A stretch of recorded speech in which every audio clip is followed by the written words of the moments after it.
Hi everyone, welcome back to Sama Terusnya Journal with me Nana. Gak berasa ya, 2022 udah akan berakhir dalam hitungan minggu kali ya, supaya berasa gregetnya.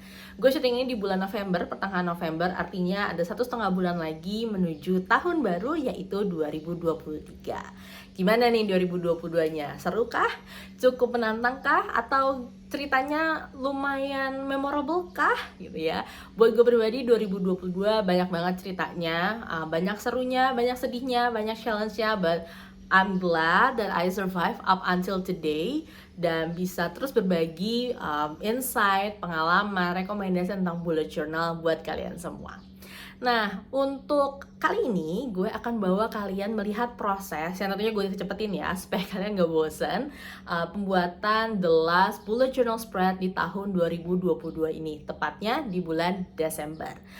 Gue udah punya konsepnya, gue udah siapin beberapa toolsnya, jadi kalian bisa lihat prosesnya kayak apa, isinya, jurnal gue isinya ada apa aja gitu ya. You can watch until the end of the video to see the result. Gue gak akan bosen juga untuk ngingetin kalian untuk subscribe ke channel ini, berhubung anaknya suka mageran bikin konten gitu ya. Jadi kalau kalian subscribe, kalian bisa dapat notifikasinya dan bisa langsung nonton video-video baru yang gue rilis di channel ini. Dan juga follow gue on Instagram @samaterusyajournal. Supaya gak kelamaan, kalian nunggu proses seperti apa, kita langsung aja yuk lihat proses dan hasilnya nanti jurnalnya bakal seperti apa. Let's go! Untuk bulan Desember ini sebenarnya gue gak punya tema spesifik ya, jadi bener-bener ngedesain sesuai sama apa yang gue mau. Dan untuk di bagian cover ini sebetulnya wajib gak wajib untuk kalian bikin kalau misalkan kalian mau mulai journaling atau bullet journaling. Gue memanfaatkan halaman cover ini sebagai wadah atau cara untuk mengekspresikan diri, untuk bikin hati lebih happy lagi dengan nempel-nempel stiker, nempel-nempel kertas. Yang penting kelihatannya bagus buat gue dan gue suka sama hasilnya. Tema khusus ya, kayaknya tadinya tuh gue pengen kayak ada kesan vintage, minimalist, something like that, tapi ya akhirnya berujung seperti ini. Terus sebenarnya ada satu hal yang pengen gue tunjukin ke kalian, kalau seringkali juga gue nggak puas sama hasil yang udah gue bikin. Jadi it's very normal untuk kayak bikin dari ulang, update lagi untuk mastiin hasilnya tuh benar-benar bikin kita happy ya, kayak cover page ini. By the way, sorry banget ya kalau kelihatan kucing gue berlalu lalang karena dia emang hobi banget gangguin gue pas journaling. Hehehe.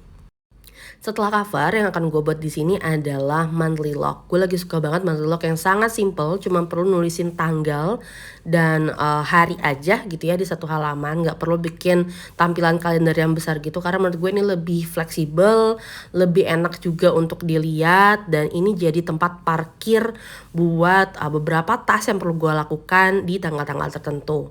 Biasanya sih gue langsung pindahin ke weekly log ya, cuman kadang suka kelupaan gitu ya, jadi gue parkirin aja dulu semua di halaman monthly log ini.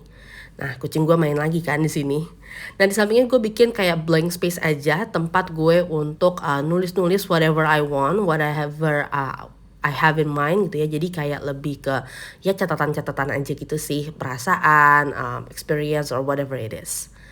Nextnya ini adalah weekly log. Nah, bedanya apa monthly dan weekly log? Tentunya dari segi tampilannya beda ya.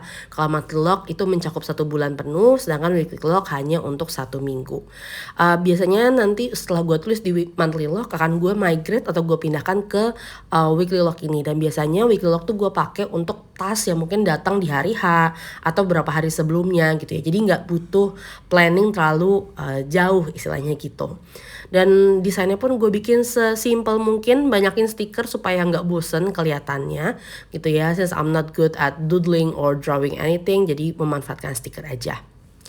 Biasanya untuk weekly log gue bikin nggak in advance kayak gini gitu ya. Biasanya gue bikin beberapa hari sebelum ganti minggu gitu ya. Cuman belajar dari November kemarin sempat kelupaan gitu ya saking sibuknya. Akhirnya butuh waktu ekstra untuk pindah-pindahin segala sesuatunya gitu. Jadi gue decide untuk bikin everything in advance. Cuman nanti prosesnya akan sama. Gue masukin dulu tesnya di monthly log, nanti udah mendekati minggunya baru deh gue migrate ke masing-masing weekly log. Untuk Desember ini gue bikin kalau nggak salah sekitar 5 weekly page, 5 atau 4 weekly page gitu, supaya nanti lebih mudah untuk gue update kembali gitu. As you can see here, ini gue banyak banget pakai stiker karena menurut gue stiker itu sangat mempermudah pekerjaan, mempercepat proses setup bullet journal, dan gue belakangan emang lagi cari banget yang sifatnya kayak buat planner gitu loh, stiker-stiker planner. Kira-kira kalian tertarik nggak ya kalau gue bikin video khusus merekomendasikan brand-brand stiker lokal yang jual produk-produk buat planner? Kalau kalian tertarik, please komen di comment box ya. Mungkin ada yang bertanya, kenapa nggak pakai planner aja sih Kak, daripada capek-capek bikin garis-garis setiap bulannya atau setiap minggunya. Buat gue ini adalah cara untuk clear my minds, kayak mengasah kreativitas gue, mengasah otak gue juga. Jadi I don't mind to create my own setup gitu. Dan ini juga lebih fleksibel sih, bisa gue setup sesuai dengan bentuk yang gue suka. Nah, ini adalah proses gue memindahkan dari yearly log ke monthly log. Jadi ada 3 proses perpindahan ya teman-teman. Dari yearly ke monthly, baru nanti ke weekly. Biasanya kalau dari yearly ke monthly itu untuk event-event yang besar, yang emang udah cukup lama gitulah di planningnya. Sedangkan yang di monthly itu mungkin baru gue tahu berapa minggu sebelumnya atau dari bulan sebelumnya. Nah, ini dia hasil akhir dari December setup bullet journal gue. Gimana nih menurut kalian? Oke nggak?